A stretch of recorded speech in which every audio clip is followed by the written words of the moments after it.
What's up, gang? Welcome to another episode of The Grind. Get ready. It's a new day. I hate traffic. How about you? You hate traffic? I can't stand sitting in traffic. So I got good news for you and good tips for you about how to avoid traffic here in a minute. But let me first vent to you because I know we're probably on the same page. You ever get in that left lane and you're trying to like move forward, you're trying to go fast or go somewhere, and you got that person going 10 miles below the speed limit in the left lane, jamming up everything necessary for you to get moving to your destiny, to where you're trying to go? Dude, that's life of when you start hanging around people and following leaders that ain't moving fast enough, following people that ain't moving fast enough, getting behind friends and family members that are in the left lane. You're trying to go somewhere and they're blocking it up because they're moving slow or not doing the right things. So I'm telling you, you got to get in that left lane. You got to get in that right lane, get back in that left lane, get around those people that are holding you back. And then let me keep talking to you about this traffic. Understand something. If you want to avoid traffic, you heard it before, you knew it was coming. There's no traffic on the extra mile. There is no traffic on that extra mile. I love when I go to the gym and it's snowing everywhere and it's cold outside and I'm there at 5 o'clock in the morning. I already know not anybody's going to be there. Only the select few, because there's no traffic in that extra mile. When I used to be in sales, when I was selling and there was snow all over the ground and I was in outside sales and my area would be an hour away, I couldn't wait for those moments because I knew there was no traffic on the extra mile. I knew that week when I was trying to pass people up in business, I knew I would be able to impress my coaches and impress my leaders because everybody else would make excuses.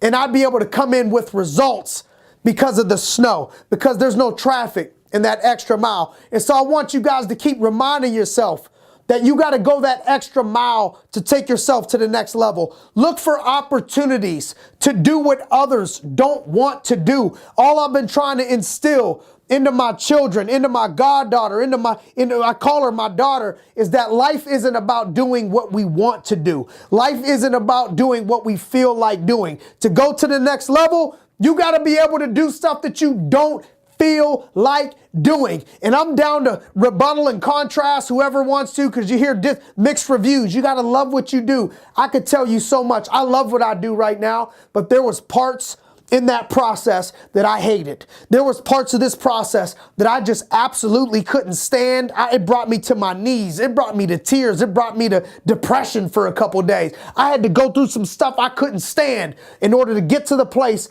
where I love what I did. So in the process, whether it's playing sports, sprints till you puke, that ain't loving what you do. You got to do some things that you don't like to do to take yourself to the next level. And so I want you guys to think about those things. You know what the NFL stands for?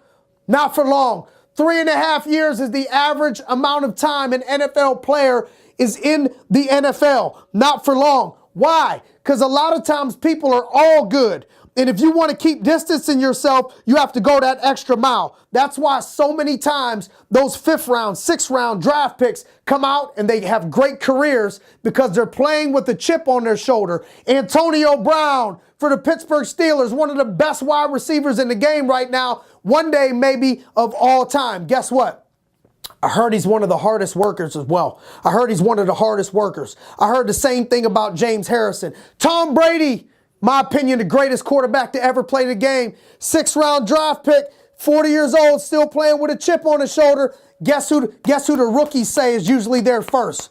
Old man Tom, baby. That's why he's still winning Super Bowls. He got that chip on his shoulder. He understands that the NFL stands for not for long. He doesn't feel entitled. He loves going the extra mile. Everybody wants to win Super Bowls and see the confetti coming down and be on ESPN. Nobody wants to go the extra mile, and that's where the winners go. That's where the champions are at. That's where your dreams are at. That's where the Hall of Fame is at. It's all beyond that extra mile. So let's get rid of the traffic. Let's pass people up. Congratulations, we're going on that extra mile. Thanks for joining us on another episode of The Grind. Get ready. It's a new mile in a new day. Subscribe today at simonarias.net.